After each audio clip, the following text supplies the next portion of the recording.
Give me more of this. I'm out of control, about to blow, and I've been caught in the undertow. So toxic, but I can't get enough. You bury me, bury me. Yeah, you bury me, bury me. You've got me hypnotized. Push me out of myself. You've got me hypnotized. I can see, I can hear, going crazy, but the light has got me hypnotized. You've got me hypnotized. And get you out of my hand again.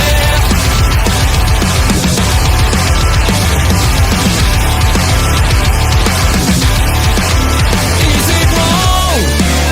Is it right?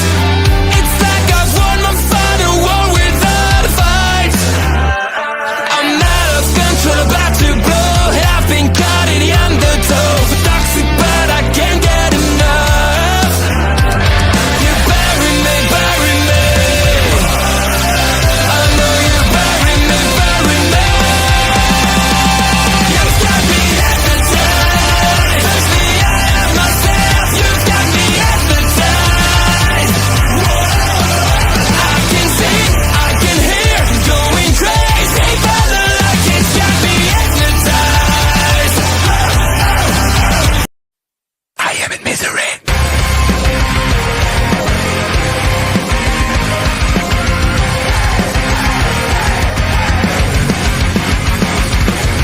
Everyone is watching me when I'm coming around. They all are judging me when I'm lying on the ground. I've got no shelter, I've got no escape. My life is a prison and I can't run away. I feel it in my bones, I'm losing it all. Stuck in my head, I am in misery. Deep inside myself, all I get, my only family. Stuck in the grave, can someone rescue me? I'm burning alive, I got it, I am in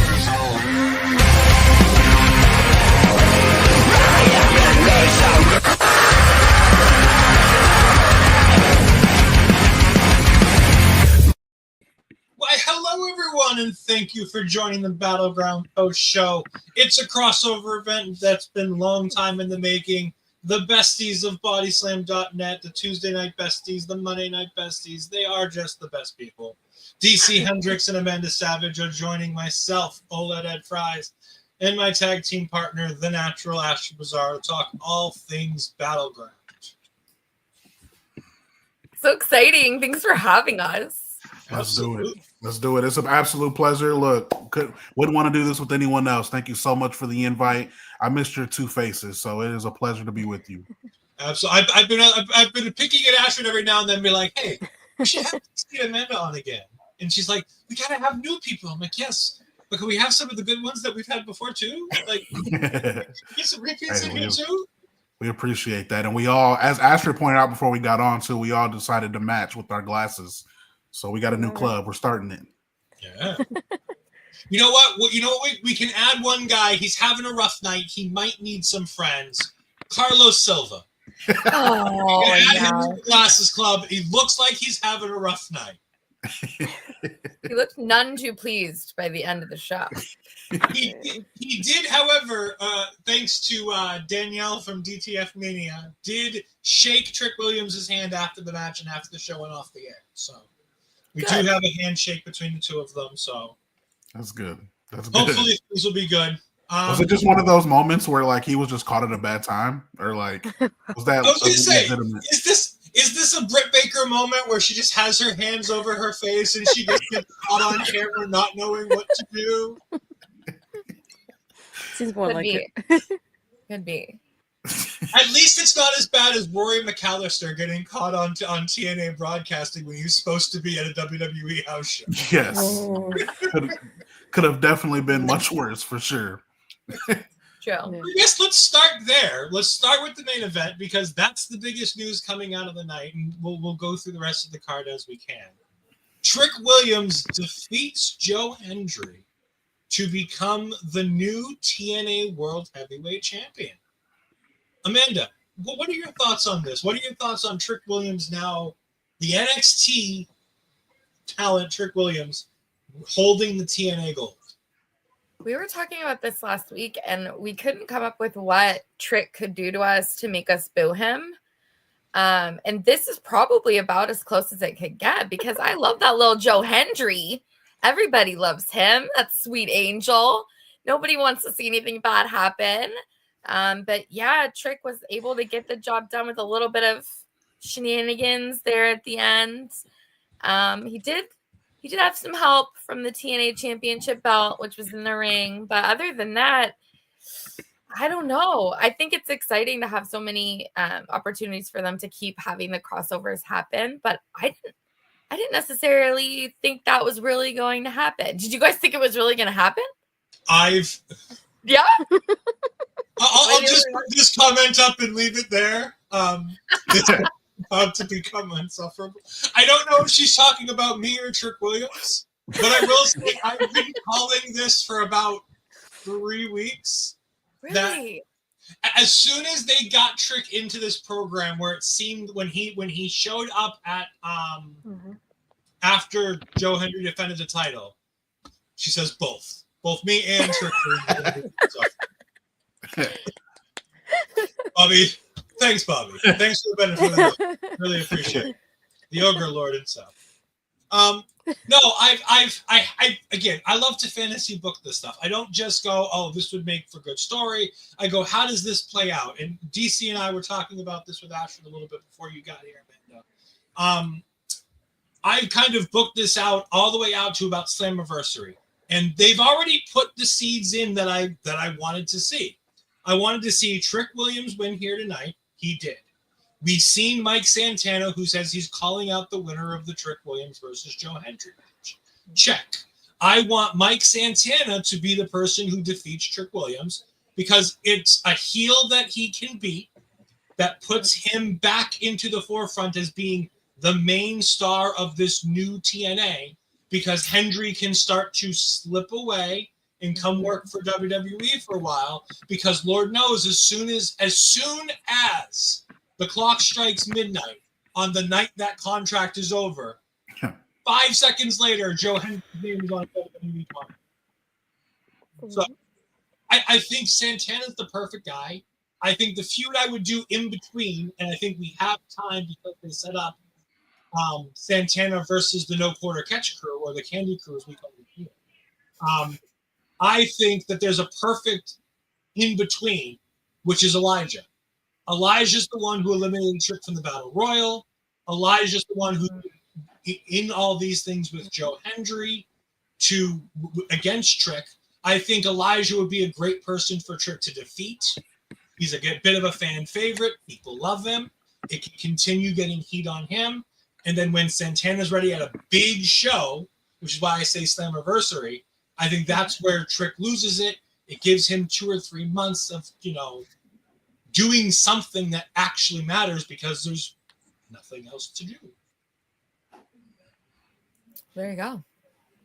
Yeah, and we were talking about it before, and the reason it's simple for me. In addition to all of that, it also is a great way for Trick to be called up.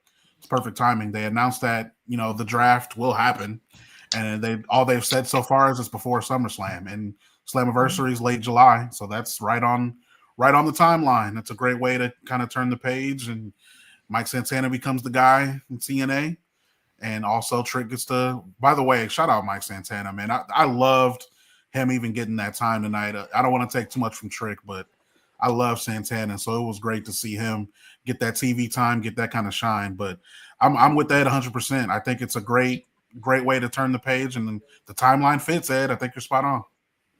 Yeah. Astrid? I mean, seeing Santana, my proud heart was, racing there for a bit. I was happy for that man.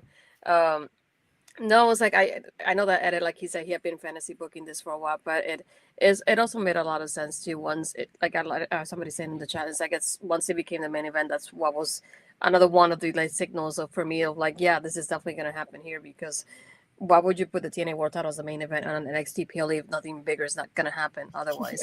So it definitely made even more sense for me. That was definitely that stamp of like it's happening tonight, and it makes sense to me. It's like we have Trick being a person that he doesn't have a lot going on at the moment. He's done everything he has to do in NXT. So why not give him something different that nobody else has done at the same time? Plus, being with this character that he has now, he's also being like Millie was saying in the comments with comparing Ed as well. He's becoming insufferable. So he wants to do something of like, I can do this and nobody else can. And now he can say that later on because it'd be like, oh, the first NXT superstar to win a TNA championship. Like nobody else can say that right now. Nobody ever, except for him.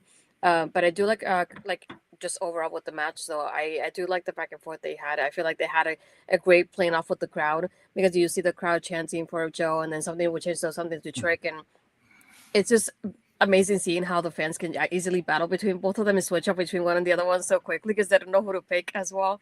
But no, it's like I love this whole match between both of them and it just makes sense. I just want to see it later on after Santana has the championship. Hopefully, I want to see how Joe's going to fit back into the world title picture when hopefully he gets that rematch as well. I mean, like I said, I think the match did exactly what it needed to do. It didn't do anything more, it didn't do anything less. Hendry looks great. Booker T is apparently now a trainer.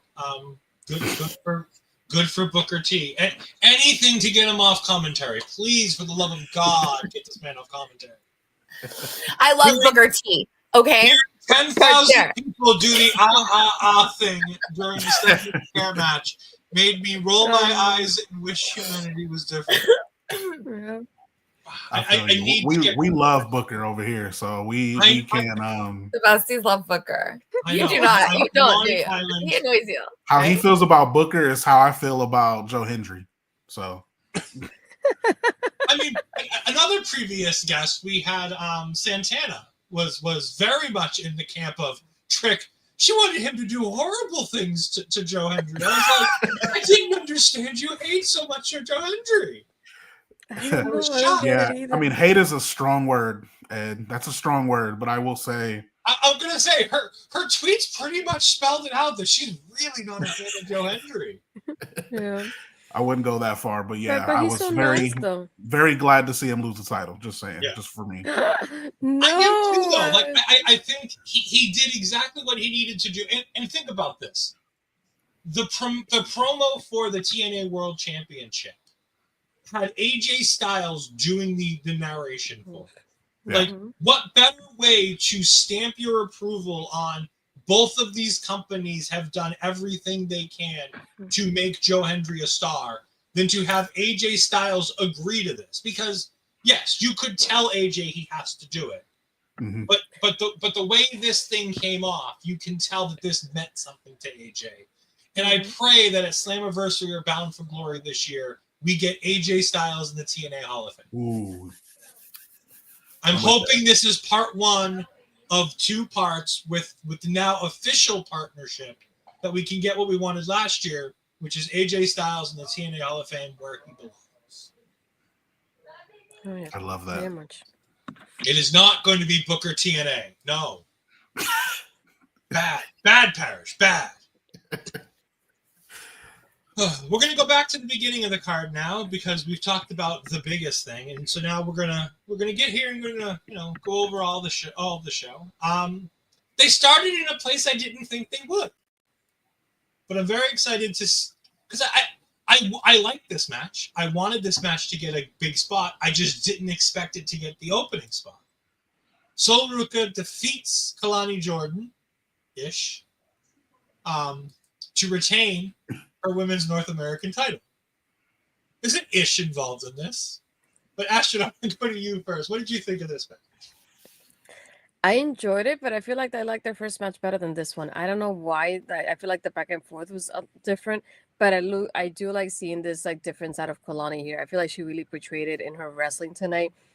I don't want to say darker because that feels weird to say at the same time, but more like a little bit more aggressive, and that makes sense in that aspect of it because she knew what she wanted to do. She came there and she had the mindset of like, so somebody quick, so I had to slow her down somehow. And seeing Kelani do a submission is something that I don't want to say never, but you rarely see something like that happening. And that Spanish fly in the corner, which is beautiful to watch as well. That's another part. And seeing Zaria here as well, I feel like it's another thing that was really surprising that she got kicked out. I was expecting her help, but not to get kicked out. So I thought that was very surprising in that sort of way as well. Of like Zaria can bring this up later to Soul. It's like I kind of helped you in a way, because if not, she would have pinned you right there, and then you would have lost the title too. So I wonder she will bring that up to Soul later on as well. But that finish or that backwards like stone snatcher, that was a thing of beauty. That there's no other way to describe it. That was a great ending. I want to see how this progresses with Kelani's character though, because we've seen her kind of be a little bit darker now. So I want to see how adding this adds more fuel to that fire there, and seeing her a little bit more darker in the next couple weeks in NXT. Her getting kicked out is going to get the ball. Poor Millie is living through this feud because Millie is very much a Ruca fan, and poor Millie is on the edge of her seat every time these two are on television because she's waiting for her poor little heart to get broken. Oh. Amanda, what did you think of the match here between Sol Ruca and Kelani? I always want to kick everyone out of NXT and call them up to the main roster. That's kind of my shtick. So the two of them, I just like, you are so wonderful. You are so lovely. Why don't you girls just go to like the way that they both, I think, have a pretty great command over their character as it is now. It's not that you don't need more time to craft that, because there's always ways. I mean, we've seen Fallon Henley. Like, I thought she was ready a year ago, and now it's on another level. But both Sol Ruca and Kelani Jordynne are coming into their own in such a way that it's really cool to see them working together, rather than oftentimes I feel like we see not a younger talent, but like someone's in the character finding stage going against someone who's very established or like very much a veteran, very much has their footing of what they're doing and who they are. And I find the rivalries a little more compelling when it's two characters that are still sort of molding and becoming something. And this is almost three, because I do think Zaria's in there very much as well. So the three of them kind of coming into their own and finding their footing as characters, but interacting with one another is a super fun, just like snapshot of why I love NXT, because truly they're great athletes, they're great competitors, but they're also, you get to kind of see where the creative process goes. Like Kelani Jordynne winning that ladder match to be the inaugural champion for that North American belt until now is just a night and day, completely different character, completely different, almost human. Like if you were to show people who didn't follow NXT a side by side of two photos, you might be able to vaguely tell that's the same girl, but she's really done a lot to try to have that edge and to try to bring that darker tone forward and kind of become a little grittier. And I think it's working. I wasn't always certain that it would work, because I find her so sweet and she seems like, oh, that's a natural baby face. Why would you try to make her act sassy? But she's really coming into her own. I think has a great she's found a way to get an edge without being like a bitch. You know what I mean? Doesn't it always feel like that's the easy route to go, is that when a character's trying to turn into a heel, it's just the simplest forms to make them personally nasty. But has she been nasty to the others? Do you remember when Roxanne Perez was back there slapping TVs and like getting just so wild with, like, I don't think that Kelani Jordynne has been, I can't remember though. Has she been outwardly nasty to the others backstage? Here and there. The thing I noticed, and it was something I tweeted about earlier, I happened to actually watch the pre-show today for pure happenstance. They had a fantastic interview with Kelani Jordynne that I wish they would have put on the broadcast like they did the Myles Borne one tonight, where Blake Howard goes to ask her about her opponent, Sol Ruca. And she's like, no, we're not talking about Sol. This is an interview about me. I don't want to talk about her. She knows I can beat her. I beat her the first time. I'm going to beat her again. And I was trying to find out, and I can't. Did Kelani win her speed match? Because if she did, they could be lining up for another. Oh, she didn't win that match? Okay. I was going to say, because they could be lining up for a third match with the Speed Championship as well. Oh. So, I mean, has she been Roxanne levels of violently out? No. But she's been a bit of a pain in the ass. Yeah, I'd say she's been a bit of a pain in the ass to the rest of the girls. Fair. DC? Yeah, this was it's probably going to be rare, but this was actually my favorite match of the night. I thought it was actually a little bit better than the first one. The first one was obviously that was the one we remember because that was like the first time Ruca kind of broke out, right? But I think this one was just a little bit more organized. You can tell they've been working together a lot behind the scenes and just working probably at the Performance Center, working on those moves, working on those spots. Because they seem to be at the right place at the right time a lot during that match. And I think both of them shined. While Ruca got the victory once again to retain the title, I think, honestly, Kelani came out just as strong by putting her over. And I'm not like Amanda, though. Amanda likes to kick people out to the main roster. I want to be greedy and keep them on Tuesday nights for as long as possible. I'm still mourning Julia and Roxanne, to be completely honest. So I think we need to keep as many women as possible on NXT where the women's division is the best. So I want to, and plus I still feel like while a lot of people think Kelani is main roster bound, which she may be, I still feel like there's a little bit of work left. While I think she has gotten better and improved significantly in finding her character and improving in the ring, I still feel like there's more to be done with her character before she goes to the main roster. So it's very rare. A lot of people probably would not agree, but I think one more year of her on NXT would actually help her a little bit more because as of right now, if she goes to the main roster, admittedly, I feel like she'd get lost in the rotation. I don't think there's really a spot for her right now. So I think keep her on NXT, and I'm with Ed. I wouldn't mind seeing it one more time. Give me a third one. Hell, give me Andrade, Carmelo, round 2. Give me a 7-match series between these two. I'll take it because these two have great chemistry in this show tonight. Yeah, no, I thought this match was great. I do think I agree with DC. I think this was better than the match at Roadblock last year. Oh no, Heatwave last year. Heatwave. Yep. Yeah. This is better than the Heatwave match. As long as Kelani keeps calling herself Kelani and not calling herself Lani, I'm fine. I have an issue with the Lani thing. I don't understand why. The build up to the first ladder match just ruined that for me. I don't know why. I don't know what happened. But again, I also agree with DC. I think she needs time to continue honing this heel character because she really hasn't gone heel. She's just gone tweener babyface. She's not really cheating to do anything. She's not doing anything dastardly to get what she wants. But she certainly understands what JC Jane was trying to tell people that JC Jane seemingly continues to forget. And we'll get to JC Jane, don't you worry. No, I think Kalani's finally getting this. It's not about friends. It's about, getting better, doing better things. And the support from Carmelo Hayes every time she has a big match on Twitter is just fantastic. I love to see the love on, as Astrid calls it, NXT Love Island. Yes. Because everybody's down there hooking up. I keep telling Astrid she can't go to NXT. You better trademark that, Astrid. Yeah, you should. Right? I need to work on it. If they want to bring back Total Divas, they can totally bring back Total Divas NXT edition with all of the shit going on down in NXT. Oh, that's what gone in this past week or so. Yeah.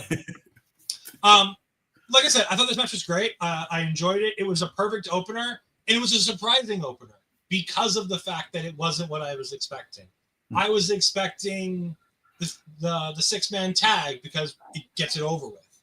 I was expecting the Stacks and Tony match because it would get it over with, and 2, I think it would have given it a more prominent spot to give it a little bit more sizzle because that feud has kind of been built so poorly. Whereas this feud's been built really well, really quickly. Thought it was great.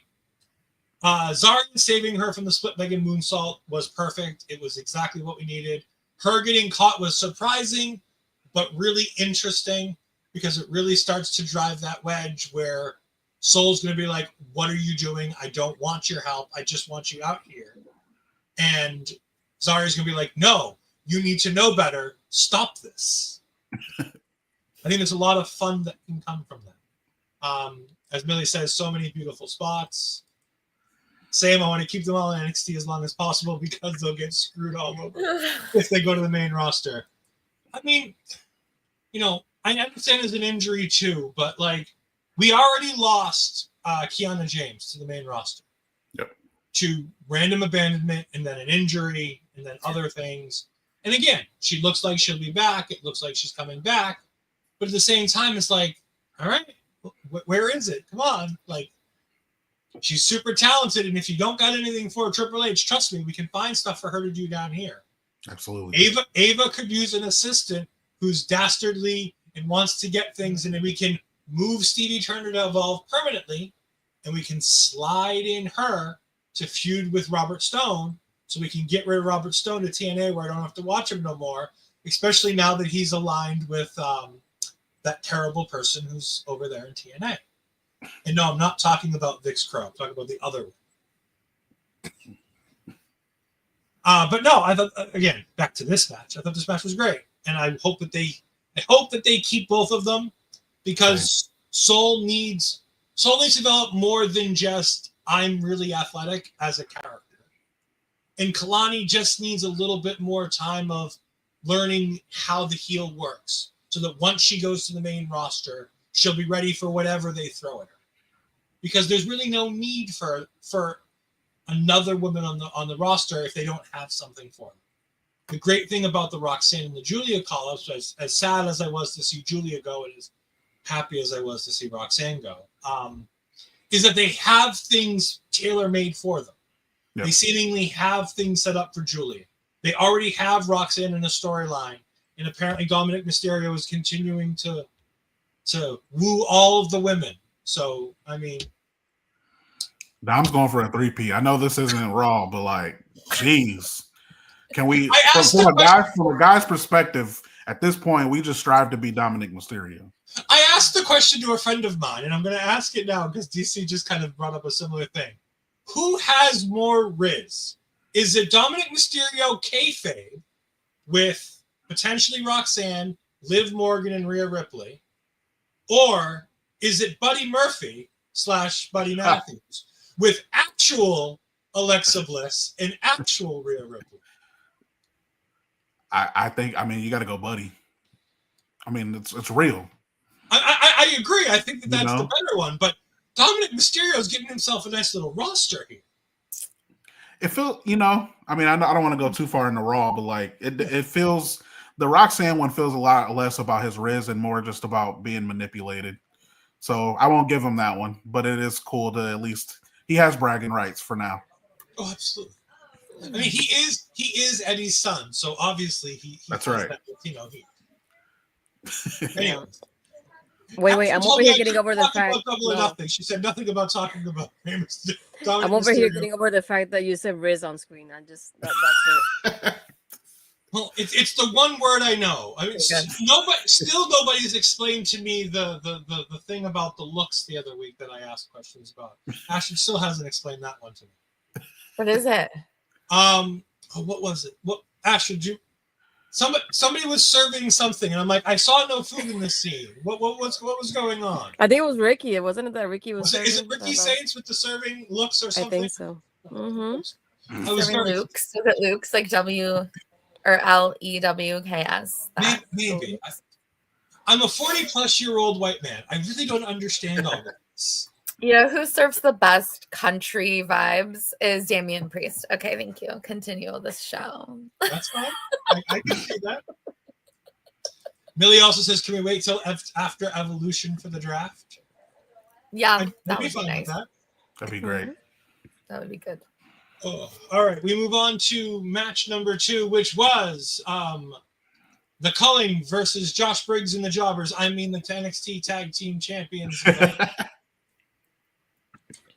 Sorry, my boyfriends were victorious. They're so terrible, Amanda. Hater Nation. Another Hank Tank fan. Jesus. I know. Oh my! Thank goodness. I was afraid that I was going to be joining a bunch of Hank Tank fans. I deal with it every Tuesday with this one, Amanda Savage. Every Tuesday she starts. Let's start with Hank and Tank, and I'm like, honk honk, let's go. I just want to click leave studio every time she starts. I should just start by myself. I'll honk honk at the beginning alone.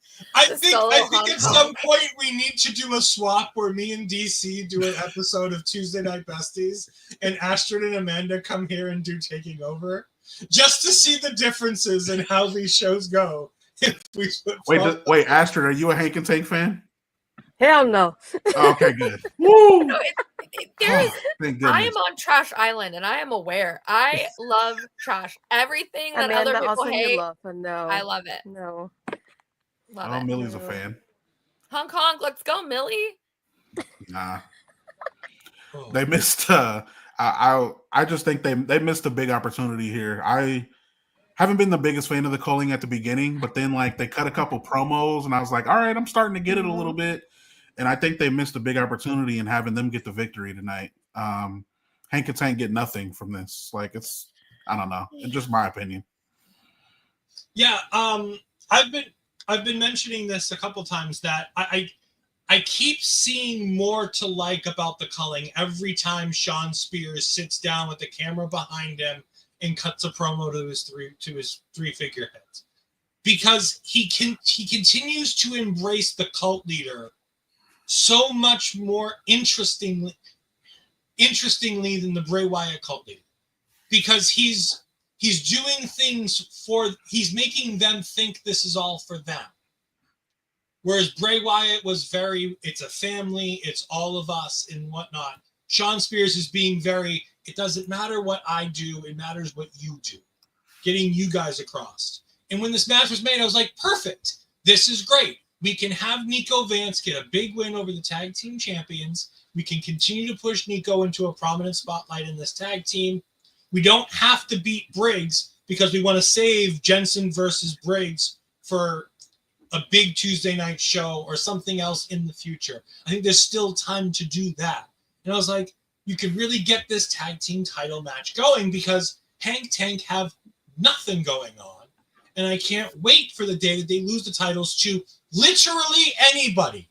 It can be Booker T and Corey Graves for all I fucking care. As long as it's anybody other than Hank and Tank. Yeah, I'm 100% behind you. Like, really don't even care at this point. You can just pull somebody. You can pull somebody from the crowd. I don't give a damn. Santino, Santino, it's fine. It worked once. We can do it again. You got Evolve. You got LFG. I don't even care. Swipe right. We can get swipe right. How long do we wait for swipe right? Because I do love that little group. No. Those cuties. Oh goodness gracious! I mean, a little vanity project. Why does everyone hate everything I love? Oh no! See, Ricky Smokes is homegrown chaotic wrestling right here in my neck of the woods. I love me some Ricky Smokes. Not a big bad Brad Baylor guy, but I love me some Ricky Smokes. And Swipe Right is guilty pleasure 101, and I get to see them in about 2 weeks. I get to see them up here again live. So Fun. I might be making a Thursday night trip out to the Night Shift Brewery to go ahead and see them because they'll be both up here next week in a couple of weeks. Fun. But yeah, as Billy says, the match was fine. It did the things it needed to do. Like DC said, the wrong team won, but it was all about the return. Imamura comes back.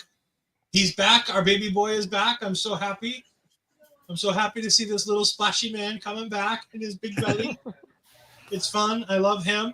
And he's back. So hopefully they can take the tag team titles off of Hank and Tank. That'd be great. That works. If that's what we're doing here, then that's fine. Again, anybody but Hank and Tank. I literally wrote in my notes, Briggs and the Jobbers. Like I say it as a joke because I said it as a joke on the preview show, but I really mean it. I still look at Hank and Tank as two jobbers. I don't understand why they're the tag team champions. Hong Kong. That's what I get. That's what I get every Tuesday. You're welcome. I do want to go back to one thing that I did miss that is important. Is we had a pair of backstage segments on top of the Culling promo before the match had happened. Dalys and Chick Tormenta were backstage with Ava, setting up what is going to be, I'm assuming, Lola Vice and Stephanie Vaquer taking on this pair, because all four of them are on the poster that was revealed today for Worlds Collide. So I'm assuming that's going to be the tag team match that we get. Millie, it's fairly full. Fairly full of hate.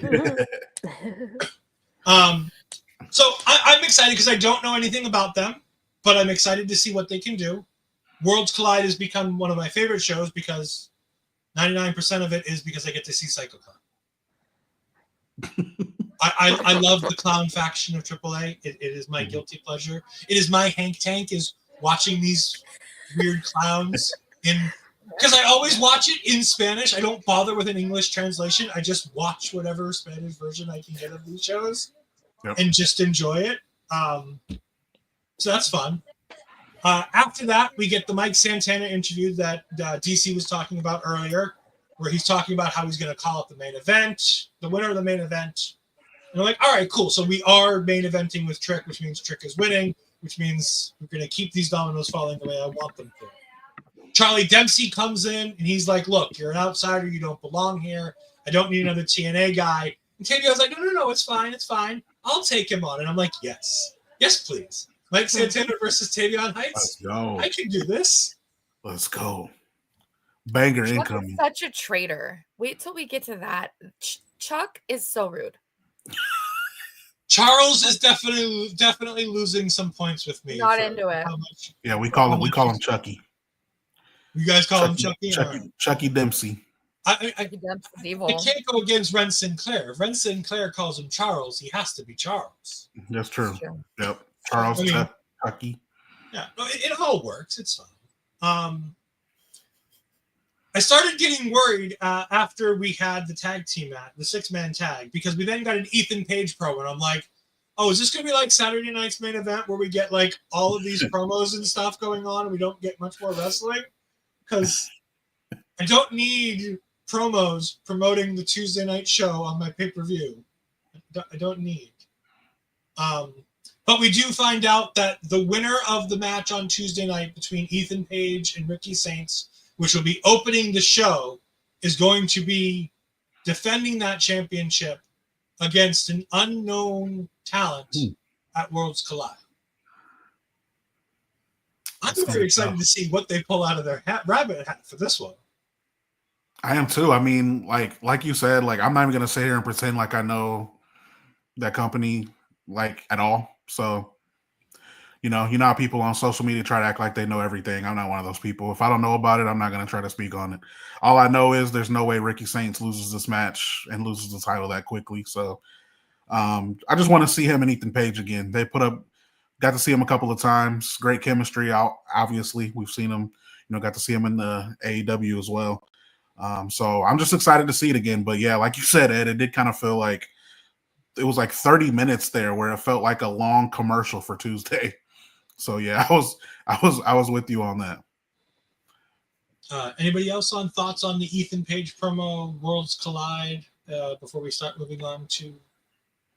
This is the part where I wish that El Vikingo was not having that match with Chad Gable, because I really would have wanted to see it with Ricky on this one. That was like, in my mind, that's all I could see. But he has a match already, so I feel bad. And the bigger question is, why is Chad Gable the one having this match and not his alter ego, El Grande Americano? I'm out of that conversation. Look, you gotta respect El Grande Americano and his sold out merch. There you go. I do. I do respect the hustle game. I do. I mean, him and Karrion Kross, man. I mean, moving merch, making money. They should be getting more TV time. I mean, it is what it is. We are going to have Amanda, though, talk about Stax defeating Tony D'Angelo. This is grimy. I didn't appreciate it. I love Tony D'Angelo. I do not understand why anyone would turn their backs on Tony D. Although it was kind of nice that Luca Crucifino popped back up, because that was kind of one of those fun, like, I lived, bitch. Like, that was kind of nice. That was one of those fun moments. So despite the fact that I enjoy Tony D, I did like seeing Luke back. But what happened to Rizzo, you guys? Is she still in the safe house? Is she okay? Am I going to get to see her again? Because I really like her. And I hope that she doesn't just disappear for good. But Tony D, I feel like, is headed out of town. And I would have preferred that he go the Santos Escobar route where they like loser leaves NXT. Like I wanted a dramatic ending. I really wanted him to be sleeping with the fishes and then to come back like Pretty Deadly style, have to swim back to shore, and that we actually see him go to the main roster that way. I've also written several annoying entries into features where I have pitched that it's Tony D'Angelo who will join Seth Rollins' new faction. And I don't know if I believe that as much as I needed an entry in that writing piece, but it would be good. And so I got myself really geared up for that. And I don't think that's happening because they don't even seem like, are they even done? They're not even done. I mean, they just added Bronson Reed for. No, I mean like Stacks and Tony D. Oh, just getting started. They're not. It's gonna keep going. So until someone is drowned to death in kayfabe, I will not be satisfied with this story. And yeah, I want to see someone go into the river, I guess. DC. Yeah, it's not over till they're sleeping with the fishes, so they say. I thought this match was really good. I didn't really have high expectations for the actual match going into it, because it was one of those matches where it's like it's more about the outcome more than the quality of the match. But the match was actually a little bit better than I thought, and I actually was not expecting Luca to return, so that was kind of exciting. And I was actually expecting Rizzo to return today before Luca, so that's what I was expecting. So. I do love it though. I thought the right person won. Stacks has to win. Tony D wins, then it's over. Like, what do you do after that? You can't continue it. Like, the head man won. So, like, what are you gonna do? I also loved Stacks' theme. I don't know what that was, Yes. but very rarely do I hear a debut of a new theme, and I'm like, all right, that's kind of fire. Like, I actually really was a big fan of his presentation too. Like, they made it feel like a big deal. With his, debuting his new theme. I'm kind of excited to see where this goes. I'm glad it's not over. I'm ready to see who's going to align with who, because like Luca really didn't make a decision, really. He technically watched Tony lose in a cheating fashion, but he didn't help him cheat, and then tried to embrace him with the hug after the match. So I'm actually excited to see where this goes. Like I said, I didn't have high hopes going in. But honestly, coming out of it, I actually am kind of intrigued to see where it goes. You're muted, sir. You're still muted, Ed. There you go. STG says themes normally take a bit for him to warm up to, and I agree, but I did like Stacks' new one. But Asher, this is really your time for your victory lap, as often as I take mine. You were the one who did say that you thought that Luca was returning tonight. Wait, I gotta start this out with this one. I'm right! I'm right! I'm in the right! I was right. He was returning. I had to at one point. No, I did think of we mentioned it a couple weeks before, even with the preview that we did with Blair. Once I noticed that Luca was off TV, I was like, they just want people to forget about him so that he gets a reaction when he does return.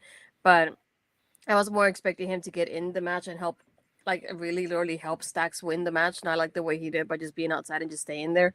Like DC, it is interesting seeing the fact that he was a distraction, but he didn't really help Stacks physically to win the match, but also with the interaction with Tony, you don't know where he stands at the same time. So it's going to be interesting seeing that unfold on TV. But just seeing everything, the only thing that felt really weird was seeing Tony walking by himself. I'm not used to that at all. It felt really sad at first. I was like, I'm so used to having him with almost like this, almost it feels like an army of people next to him. And now seeing him alone, it just feels so awkward for me. But no, overall, I enjoyed the match. I like it was a lot more showing off of Tony's power here, because we saw Tony, like the way he lifted Stacks at one point and the powerbomb that he did too. And more than anything, to me, it was more about the character work, because he was so hesitant at first to even hit Stacks at some points during the match when he's looking at his hand. I'm like, I kind of don't want to do this. And he could have capitalized on what he was doing. And he did, and he hesitated a few times before he continued on. And you could see how this cost in the match. Even with the distraction here from Luca when Sachs did the low blow, he was able to win, which is something that I was expecting to begin with. Just thinking like this has to continue somehow, and if Tony wins, it just ends. And it was too soon to end it at the same time. But I'm hoping that from here on out they kind of improve a little bit more, and we get more of a physical interaction between both of them, because it's all been Stacks, via video somehow. He hasn't been like physically in front of Tony this whole time. So I want to see more of that physical interaction between them. I want to see, I don't want to call it hate, but like, what's brewing between them to like be like more physical in that aspect of it. And I feel like that's something that they're missing in this feud. I think this feud was missing everything. This feud was missing a reason for. We still really don't have a reason for why Stacks turned his back on Tony, other than I want the big chair, which there should be more than this. Like you've been telling this D'Angelo family story for a while here. You can come up with something more than I want the big chair. I'm sick of you. You're weak. Like but this match was so good. Like I really enjoyed so much of this match. The character work with Stacks, the character work with Tony, like Ashley was talking about, the looking at his hands, the not being able to do certain things at certain times. That was sensational. The finish with Luca just being there and just standing there and watching both sides and not picking a side and wanting to console Tony after he lost. There's a lot of good here, and there's a lot of good work done by a bunch of different people here. I think Rizzo will come back. I had talked, like I had kind of stolen Astrid's thing about, Luca comes back this week. I think in the next match that they have, I think that's where we get the Rizzo return. And I had pitched that both Luca and Rizzo turn their back on Tony and they go with Stacks and they continue building that, because I think that there's still something there. And then you can go ahead and have Tony go off to the main roster. I don't know what you do with him once he does, but you got to repackage Tony in some way, shape, or form, because you can't just give him a new family and call it a day. You've got to do something with him. And if that means he's a mercenary, I think that might be our best bet. Go Bronson, go early Bronson Reed. Have him be a mercenary for somebody like The Miz when Trick Mello reunite and turn their back on The Miz. That could be something I think you could do. I think that there's something you could do with Tony being, just a guy out there to make a buck, to make a name for himself. But you've got to get him away from NXT if that's the case, because you've got to let this Stacks thing do its thing if Stacks is going to be taking over the entire family. But we don't know what's going to be happening with that, because they didn't bother to really tell us much of a story leading into this first match, which is kind of sad, because that's the one thing Tony D'Angelo stories typically do, is tell a really good story leading into most of the time, lackluster wrestling match. So it was kind of weird to see it flipped on its head, at least in my eyes. Maybe not in everybody's, but in my eyes, that's how I saw it. Yeah, this is one of those rare occasions where it's like, I don't want to say it's the exact same, but it's kind of mirroring Trick Mello a little bit. So it's like, really don't have a reason other than I'm tired of doing all the work for you, tired of being your lackey, I'm tired of being your backup plan while I get nothing. Like, Stacks has got nothing out of this, while Tony D's getting titles and opportunity after opportunity, and Stacks is like, it's my turn. Sometimes that's all you need. Sometimes it's like, I'm tired of being second fiddle. I'm ready to take over. You're not the man anymore. Your time is up, so it's mine now. But I mean, if that's the story that we're telling, they really should have hammered it home that that's the reason. Stacks should be on TV every week, cutting a promo in some place, whether it's in his car like Shawn Legacy, whether it's in one of the other D'Angelo family, restaurants or businesses, where he's cutting a promo like Tony cut this week. Because the only real good promo we got out of any of this was the Tony D'Angelo promo we got this week, where he was hyping up the match by himself. And I'm like, I would have loved the Stacks one where Stacks is just sitting there and he cuts a promo. No Tony there to have to rebut it. No nothing, where he just gets to lay out what his vibe is. Why is he doing what he's doing? And it can be as like DC said, it can be as simple as that. But then it needs to be hammered home every week. Stacks needs to be like, this is my family. I'm taking over. You're out of touch. You can't handle this anymore. I'm putting you down. there needs to just be more focus on it if that's the case. And I get it's a C-level story on a 2-hour wrestling program. You don't always have time. But you've got .com exclusives for everything under the sun.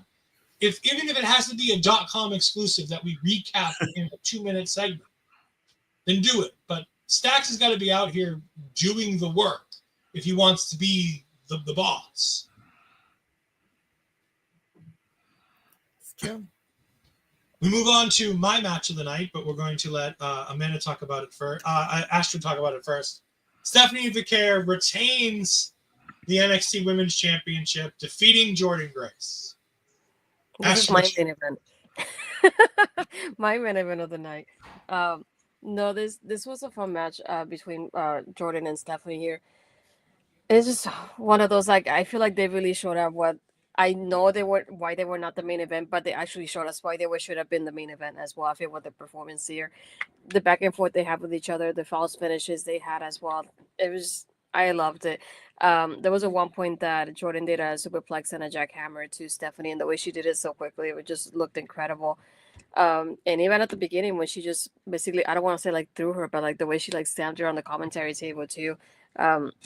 Yeah, I feel like they have such amazing chemistry. I just don't know where you go from here in the aspect of like, how do you get Jordynne? Like, I don't think she has like a valid point to get a rematch in here. That's the only thing. But this is one of those matches that was just incredible to watch. It shows why Stephanie is the champion, while they want to keep her as that foundation for the women's division right now in NXT. And it makes more sense. And like I said in the previous show, I'm like, it could have gone either way for me, and I would have been fine either way. And I feel like either way, the storylines would have been great, whoever won it. But to me, it made more sense to keep it the way it is with Stephanie at the moment. And like we said, we have everything with the words collide. She's going to be champion leading, going into this match. So I can expect it to still be champion sometime maybe after like late June because of words collide happening. But either way, they did incredible. I loved the physicality between both of them here. It was just amazing. There's really no other word to describe it, and I'm glad it happened tonight. I love this match for a variety of reasons. One, I thought it was the best wrestled match of the night. But for my own personal sick pleasure, seeing Jordynne reverse the Devil's Kiss and throwing Stephanie Vaquer essentially into the lap of Booker T, and then lean over the table and just stare Booker T down, and finally shut him up. It was everything I needed and more. I loved it. It was fantastic. And he didn't. And then he's like, "Why was she looking at me?" Booker, have you seen what you've done with this crowd? 10,000 people were chanting for the Devil's Kiss and doing the Why do you think she threw her at your feet? You deserved this. This is what you've sown. This is what you deserved, Booker. So good. But no, these women absolutely killed it. It was sensational. Frontwards, it's a spiral tap. Backwards, it's a corkscrew moonsault. Who cares? It is one of the most fantastic. No, not getting off the haterade. Love my haterade. Screw Booker T. Love the haterade. But no, I love these two put on a banger. I could watch 10 more minutes of this match. I could watch this match 3 more times. I could do it all. I think these two women are great. Like I said in the previous show, though. All right, cool. We've got this done. Turn one of them heel. I don't care which one. I don't care how you do it. I don't care. I just need one of them to be heel. I love mutual appreciation. I think babyface versus babyface has its place in wrestling. And I think that the idea of having two women who conquered separate areas coming to this North American promotion, which is the best women's wrestling in North America. We always add that caveat here because Stardom does exist. So we can't say it's the best in the world because Stardom exists. But I just think I need one of them to be healed just so we can continue telling interesting stories. Because there's a lack of top-level heels. And we realize that when we realize that the next opponent for Stephanie Vaquer is going to be JC Jane. And I'm just like, oh, Christ almighty. Like, why is it JC Jane? As Gigi Dolan would say, that punk ass bitch or fake ass bitch. Like, just, I love JC. I think that there's a lot to love about JC. But when JC's your top heel woman on your promotion, you need to fill out your heel women's side, because that leaves her and Kelani Jordynne at the top of the heels women's side, other than Fallon Henley. And I put Fallon Henley much further down that list because I have my own issues with Fallon Henley's character at the moment. It's just, I don't know what to do. But I'm very excited for this match to have happened. I'm very excited that we saw it. And hopefully we can get more of it, because I could watch these two wrestle for hours. Of the two, who would you prefer to be heel? Jordynne. I think Jordynne is more easily capable of doing the heel run, just because, and again, I hate to do this, but I think the Stephanie Vaquer language barrier and the fact that her offense is so fan favorited right now, like Millie says, you know, turn Steph heel and let her things that she stops doing be the thing that pisses people off. I think that would be a mistake. I think you need to lean into her as the baby face, lean into her as at the top of your division. And I think you can turn Jordynne, because I think there's this, people forget how good heel Jordynne Grace can be, because she's been babyface for a while over in TNA. And when she turns on that nasty side, she can really do some good work.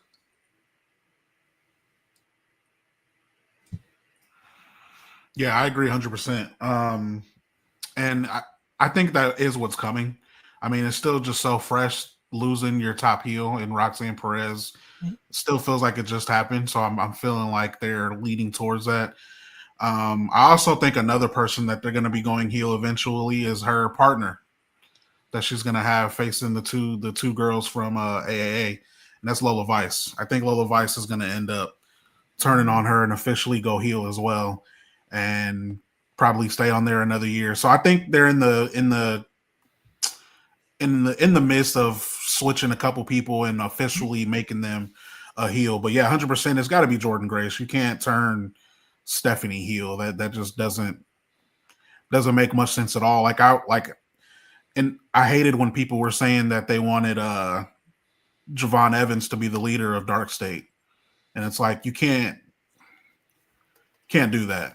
Like, when somebody's over just like that, as over as they are, Stephanie is way over, and she's even way over than Javon Evans even is. So, like, you can't. She literally has the main roster crowd even doing the Booker T thing. So you got to lean into that, but get someone to go against that, right? And really. And I think Jordynne Grace did a little bit of that tonight, honestly, without going too far. This was definitely one of the. I mean, I mentioned that Kelani So Ruca was my favorite match, but this was, in terms of wrestling, this was the best wrestling match on the card tonight. In terms of the spots, actual wrestling ability, the chemistry that these two had, by far Jordynne's best match on NXT. I think she really needed this match too, because she just hasn't really had this kind of match yet, I feel like, on NXT. So this was her coming out party. So definitely was a big fan of this match. I don't think she comes out looking weak at all in this loss to Stephanie, so which is good, because it is a risk to do that. But yeah, I think I'm with Ed. You got to go heel with Jordynne Grace, have her be really upset with this loss, and just have her lead into, since her coming to NXT, she's fallen short. So let her, let out some aggression and switch up her character a little bit. I like that. Yeah, it's going back to the Javon point, because I'll admit I was leading that train. I was definitely the conductor of that train. I think there was a way to have Javon Evans not change anything about his personality and just be like, I'm sick of everybody here treating me like a child. I'm sick of everybody here treating me like, just because I'm 20, 21, 22 years old, I don't know what I'm doing. I've been doing this for 4 years. I made it here on the back of my skills and my ability. I didn't get into this via the NIL program. I didn't get into this because I was a lackluster college football player or I was a lackluster NFL football player. Like, let him take the shots at guys like Femi, who's NIL. Mm-hmm. Let him take shots at Trick Williams, the guy who's been ragging on him at the time for being a failed, NFL football player, and being like, this is what I was born to do. This is what I do. And I got here based on my merits and not the things that they think I can do. And I think there were ways that you could do that where the fans still love them, but you could have him lead a group of guys who all feel like they're just being undervalued and underappreciated. Yeah, I think it would work. I think that would work with anyone other than Dark State. I think people hate Dark State.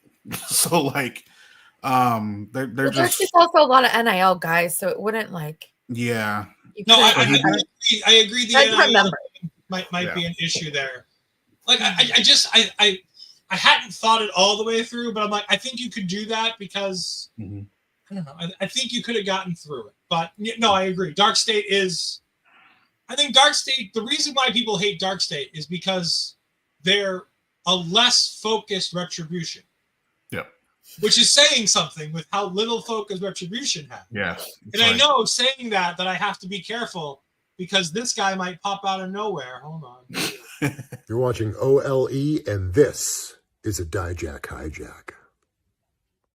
I know that guy might pop out of anywhere when I talk about Retribution, so I got to be careful. Got to be careful. He's not far away. He's just down the street. He's always here. He lives in the state. He's always nearby in my pay. So, but no, I think there's the fact that Dark State's been here for 3 months, and the best promo we got about Dark State happened this week on NXT. Is saying something. Mm-hmm. And they keep winning matches with the numbers game by accident. Yep. Seems to be a problem with Dark State too.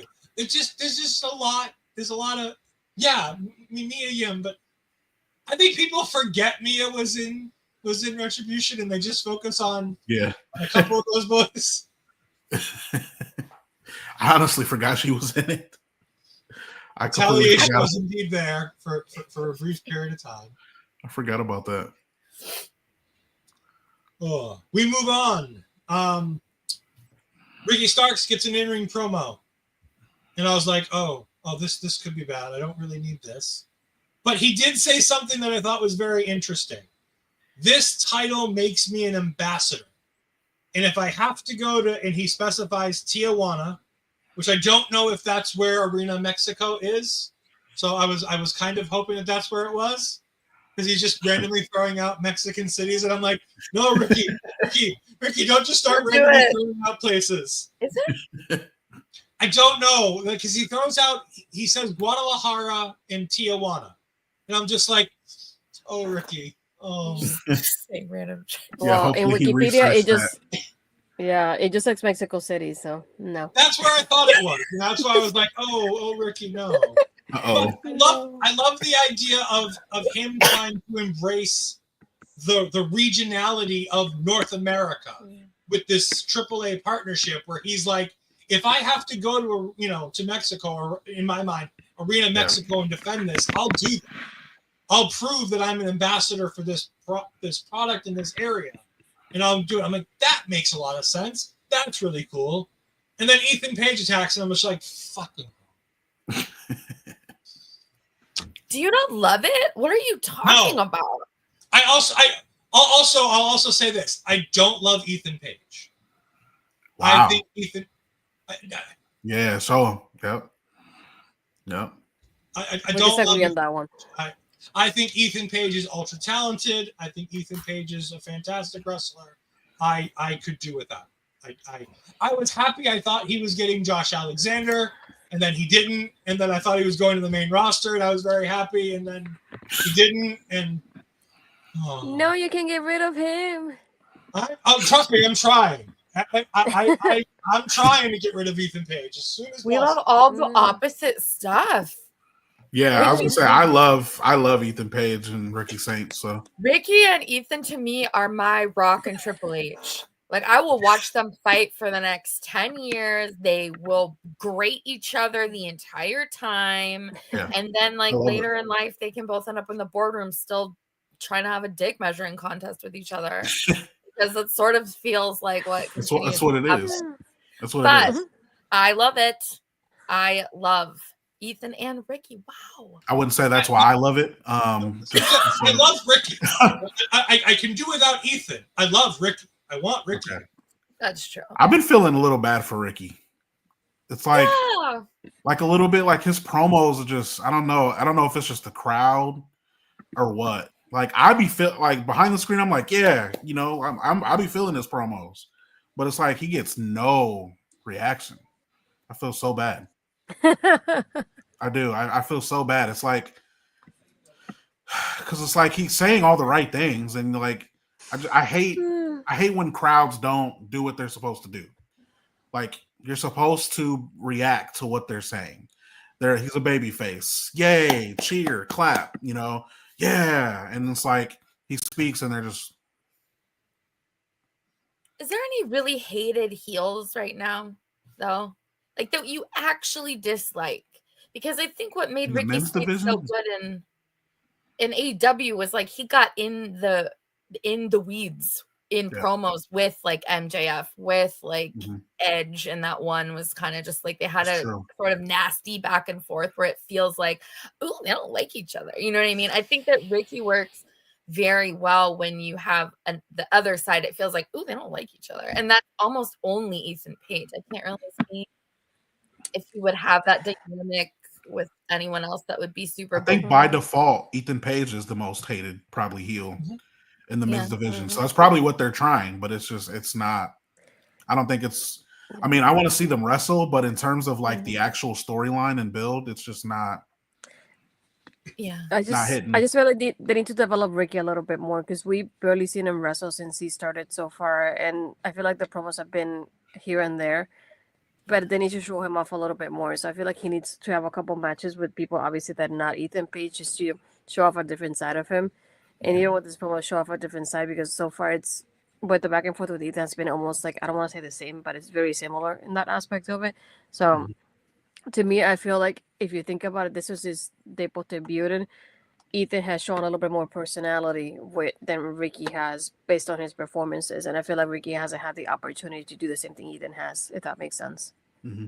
Totally. One thing I'll say is I've really enjoyed every time Ricky gets on the microphone to promote a match or promote something or to, continue his feud. I'm like, all right, cool. I'm down with Ricky. I like what he's doing. I like the way he talks. I like the way he does it. I like the way he carries himself.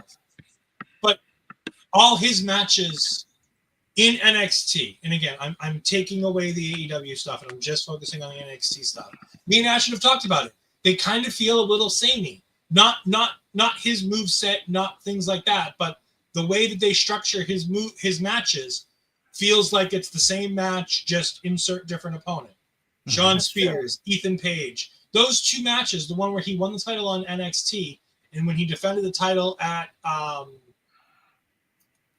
was that Stand and Deliver? I don't think it was a Stand and Deliver. It was one after Stand and Deliver. I don't think when him and Ethan just had that match on the PLE. Like the matches felt great, but they felt very samey, and it's like I want something different. I'm excited for Tuesday because I feel like this is going to be more of a fight. It's going to be more of an interesting match, and it'll finally be something different for him to do. But it's just, again, it was another segment where I really didn't need a promo for Tuesday night. And if we're doing the Worlds Collide portion, then that's fine. Ricky Saints coming out and being like, I'm all fine defending this title against anybody from AAA, anybody from TNA. If they want me, come get me. That part of it's fine. But then tying more into Tuesday night, it's like, oh shit. Femi versus Myles Borne. We had the Vic Joseph interview with Myles Borne before the introductions. Fantastic. Love this. This is great. Do more of this NXT. with your big matches, whether they're going to be big matches or not. Do more of this, because the Kelani Jordynne interview before was great. Myles Borne one here, fantastic. The best question I thought Vic asked is, why did you decide to now go ahead and tell the universe about your disability? Why now did you decide to be more open with the WWE universe? Because yes, we've made jokes for the past 2 years. All of us on the internet have made the jokes. Myles has made the jokes. Everybody on commentary has made the jokes, but nobody ever confirmed this. And so him coming out and confirming it, he's like, if I want the people to love me because I hear them loving me for the first time in my life, I need to open up to them and be more into them and let them into who I am. And I'm like, that's fucking awesome. Like, that's how you cut a promo for a babyface. And yes, he's not going to be a main eventer next month. And he's not going to be a main eventer maybe in the next 3 months. But this positions him, like I said in the preview show, Myles Borne is now an upper mid-carder, lower main event star. You can rely on him to come out there and work with the main event talent and have a fantastic match, because this match was spectacular. They did all of the Femi things. They put in just enough Myles Borne stuff to, again, constantly make you feel like Femi is a beatable giant without really ever having to beat the giant. It's what they did wrong with Braun Strowman. It's what WWE often does wrong, where they make their giants unbeatable. But in every match, Femi feels like he could take an L. Even when in the matches we know he's not going to take an L, they do it well so that you bite on at least one or two of the near falls. And again, in this match, I bit on one or two of those near falls. I thought there was a moment in time where I thought they would do it. They'd shock the world and have Myles Borne win the NXT World Championship. They didn't, and that's fine. Femi uses 2 fall from graces to win the match. He gives the head nod at the end, which again does everything it needs to do for Myles. And now Myles can slide back down the card to that North American title picture. And when they need him, like Javon Evans, he's ready to be a main event talent as soon as they call his name, because those two, now having worked with Femi, are now main event players when needed. I feel like Randy Orton is the secret glue behind the scenes, because isn't it Javon Evans who also had the match with Randy Orton? And then you got the Myles Borne Randy Orton. Like, I just want there to be a way that we get them together at the same time. Like, they've appeared on screen at the same time, but I still want, if there's no Myles and Randy Orton tag team at some point before Randy Orton hangs up them boots, I will be so disappointed, because they are remarkably similar in stature and appearance, but also Myles somehow manages to do it without looking like a tribute act. Does that make sense? I feel like he can pull off doing similar moves and doing similar poses without it being obnoxious. It just feels like, oh, how cute. Instead of like, he's trying to be Randy Orton, you know? Right. So I feel like he has this goodwill, and I hope that he gets to keep it now, that they don't try to, you can't make us hate Myles Borne. It's not going to work. Like, we are on the Myles Borne. At least he's not doing the Randy Orton. He had like a half. It was a half. Spinaroonie like Trick Williams did. Oh, that's the worst Spinaroonie I ever seen in my life. That was a bad Spinaroonie, and I love Trick. No, the Goldust one is worse. The Goldust one is worse. That's true. That's true. Yeah, that was pretty bad. But yeah, it's, you know, there's one thing. It's one thing to like just look like someone. So like with Myles, it's like he just looks like him, right? And it's more like homage more than just imitation. Yeah. Where, you know, it's like almost like a joke, kind of, but not really. Like, we're kind of like along those lines. Like, it's fun. Yeah. Where sometimes with Trick, it's like, all right, are you Booker T or are you Trick Williams? It's like, dude literally looks at Booker and like looking at his hand, like, can I do it? Like, asking for permission. It's like so awkward. So like, I am much more enjoying Myles Borne and his quote unquote imitation of Randy Orton. And he got his moment today. I think that's what that match was all about. It was just a chance for him to get his moment. He's put a lot of time in. It's also a way to highlight the disability too. You know how WWE is with, they are really good with giving back, to the kids, the Make-A-Wish Foundation, and they're really leaning into the disability storyline in this. So I thought that was a good touch, and we all, when this match was booked, I mean, I would say 90% of us thought Oba retains, right? The only way I would have thought that Myles had a chance was if it was the main event, but it wasn't. So once it wasn't the main event, I'm like, okay, obviously Oba's retaining, but as long as, like Ed said, as long as Myles looks strong in the outcome of this match, he looks good in the match, then it's a win-win. And I think they did a great job, both of them, in that match. So shout out to both Oba and Myles in that match. Also, shout out to Oba Femi for having the balls while doing an interview with Stephanie Vaquer to out her relationship with Myles Borne by being so. Amanda apparently is shocked by this and doesn't know. Well, I know that they are dating, but I didn't think we were supposed to talk about it. So the fact that Oba Femi blew it out. Oba and Stephanie were doing an interview for a Florida TV station for their website, and the question was asked to the two of them. What are you guys looking forward to specifically for your matches, coming up this Sunday in Tampa? And Oba goes first, and he's like, well, I'm just really looking forward to beating up Stephanie's boyfriend. And I'm just like, I love you, Oba. I didn't know I could love you more, but yes, that's so good. Her facial expression was the best part. Yeah, the eye roll. She tries to stone face it, and then she just starts to chuckle. So good. She was clearly not happy about that being brought up. Like, we all know it, but it's like, I don't think she was very happy about that even being addressed. No. Astrid, do you have any thoughts on this matchup?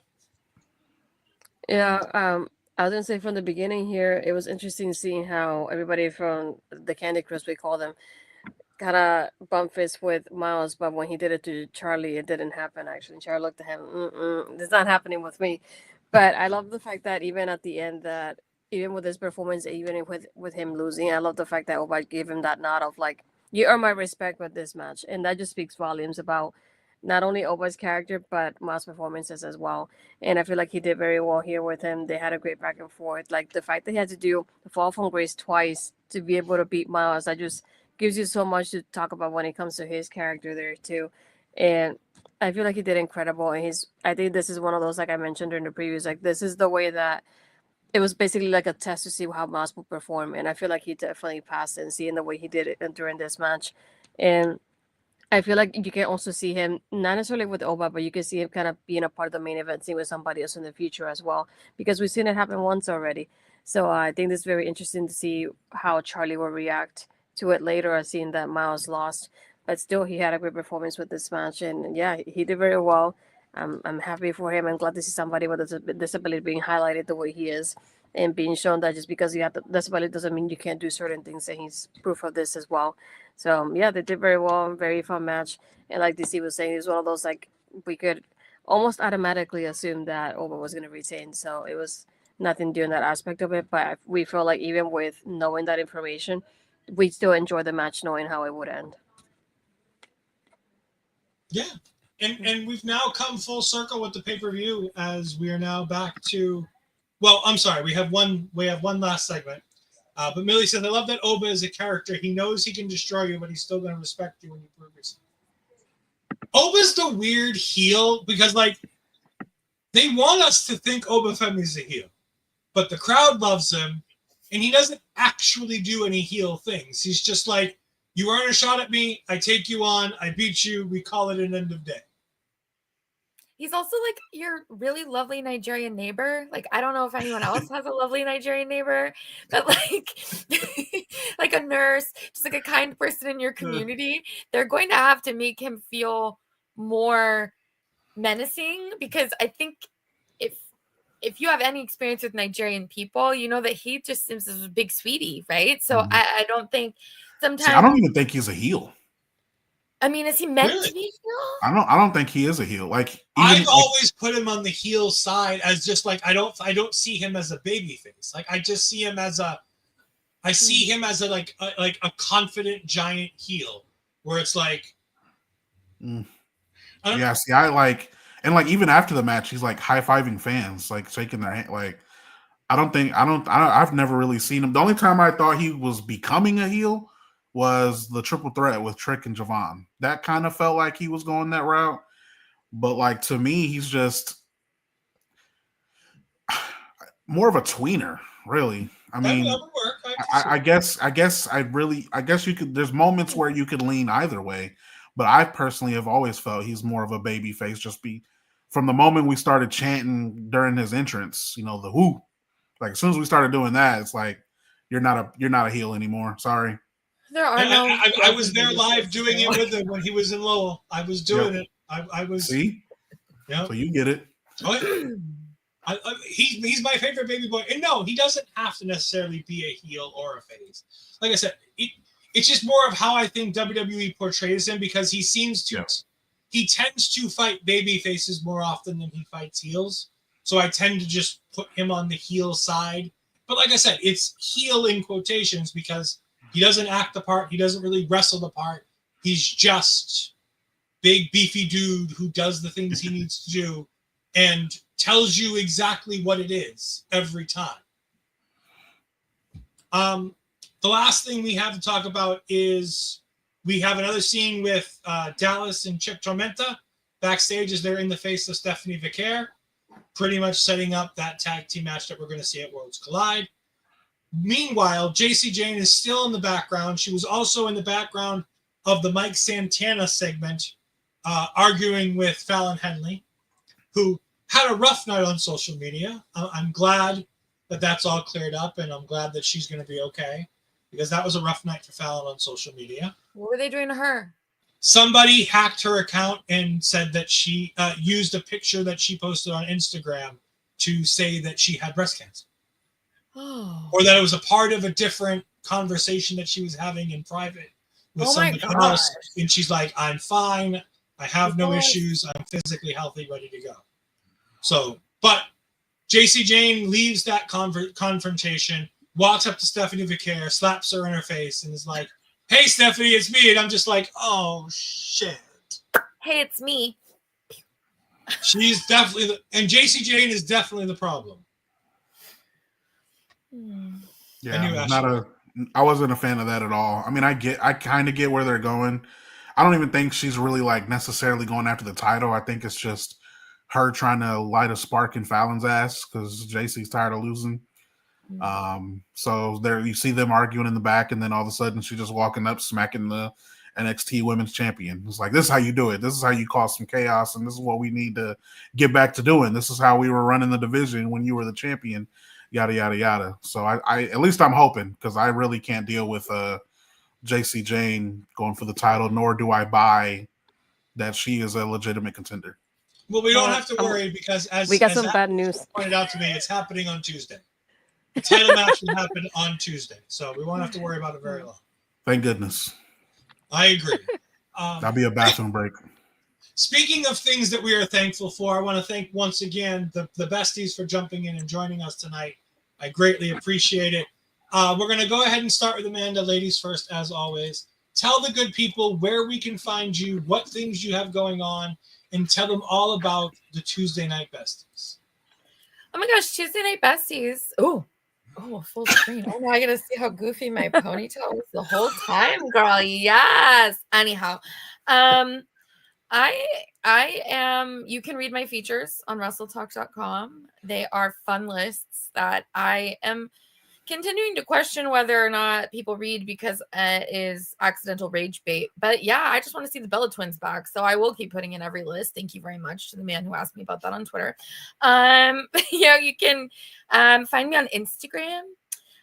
What is it? That one is _Amanda.Savage. That's probably where I'm the most entertaining, I would say. But Tuesday Night Besties with me and DC.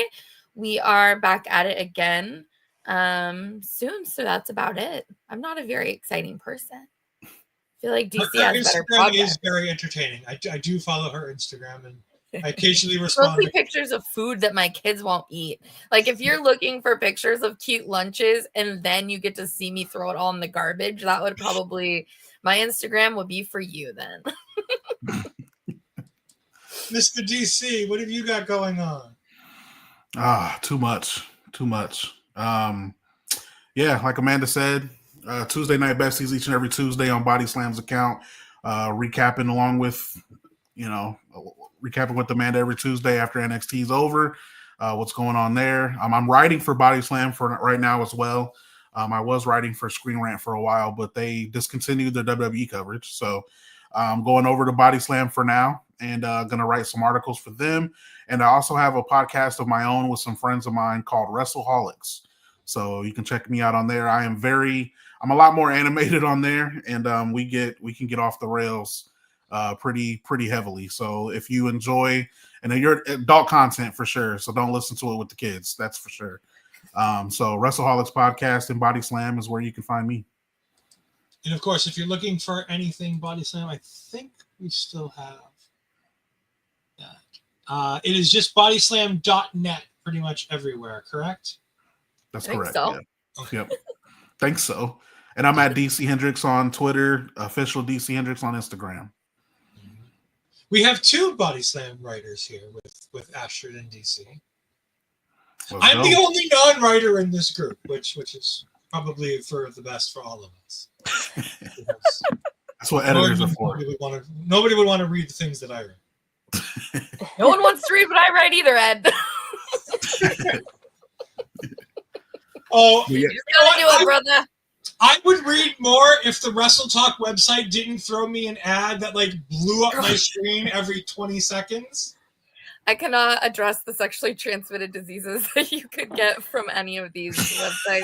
I will say that it's on the, I would say PW Insider just fully makes my computer go fuck yourself, Amanda. And it's just we're done. We're not doing this. So a little bit better than that. Astrid, I don't know how, but can you try to top that and go ahead and talk about what you've got going on? I can't. Not even gonna try. For me, we have, obviously, even though it's already been done, but we have the preview that we have with Blair from the Greenmaker podcast for Battleground that came up on our Twitter as well. I mean, our YouTube there as well. I do have my Final Destination movie review with Bobby and Jamie from Pario Magazine on my channel there too. And again, you can find me on Tuesday with this one talking about NXT post Battleground as well. As it is there, you can find me on my Twitter, Blue Skies, Astrid Pizarro, and my Instagram and Threads, Pizarro20. And if you're here, most likely my YouTube channel, so hit that thumbs up and subscribe if you haven't. This is why we come to the takeover shows to hear your hater. We don't need to read it. I'm not a good writer, so that's probably for the best for all of us. If you want to see the things that I do post online, it is edfries12584 on Twitter and on Blue Skies. You can find me on Twitch at twitch.tv/edfries2002. That's where all my Marvel content is simulcast, as me and my other tag team partner, Andre C., do all things Marvel, as we are now in the MC Rebound. This Wednesday, we are doing, with the permission of the Empress of Marvel Talk, Peggy, we are doing Spider-Man Homecoming MC Rebound. So we're very excited to do that. We've got Ironheart coverage coming up in the end of June and the beginning of July. We've got Fantastic Four coverage. We're going to be covering Eyes of Wakanda. We're going to be covering Marvel Zombies. We're going to be covering Wonder Man. All kinds of fantastic Marvel coverage still continuing to come throughout the year. Of course, me and Astrid every Tuesday night. Make sure you watch like I do. Go back and watch the Tuesday Night Besties, because that's what I do. After our show is done, I try to go find the Tuesday Night Besties to see them. On nights where we finish early, I always try to go jump into their stream. So please make sure that you give them love and support, because we're all a big happy family here talking about NXT. They do some great work over there. We do great work over here. And I love the fact that we got to be able to finally do this, where we all got to come together and have a bit of fun. Okay, if you want to see all things our local establishment, you can find them all down there at Ole Podcast. You can find them at our local establishment on YouTube and Twitch. If you can get us over the hump for the first level of monetization, we would greatly appreciate it. We're about 200 watch hours away from that first level of monetization. where we can get super chats and subscriptions on the YouTube side. So go ahead, and if you can help us just by putting on a playlist in the background, that would be greatly appreciated. Watch the content. We got all kinds of different playlists. We got content for days with all kinds of things, whether it's the Mother Tucking Post Show, talking all things RuPaul's Drag Race, whether it's horror stuff with Ashton and Bobby, whether it's going to be the new content from Melball Collins, which is going to be coming up. I know I can't spoil everything, but I can say the one that she posted about today already, that we're going to be having a Get Ready With Her, as she does wrestling-themed Get Ready With Hers twice a month, starting in June. We got all kinds of interesting stuff on the Our Local Establishment page. And as we go out of here, I'm going to play the video. But thank you again to our guests. Thank you to my tag team partner for putting up with me for yet another premium live event. I greatly appreciate it. Everyone have a great night, and we'll see you next time. Bye. Never gonna stop, never gonna change, never gonna do the things you say. I run my own way to get there. Fools are calling and I don't seem to care. In the air, no more crowd.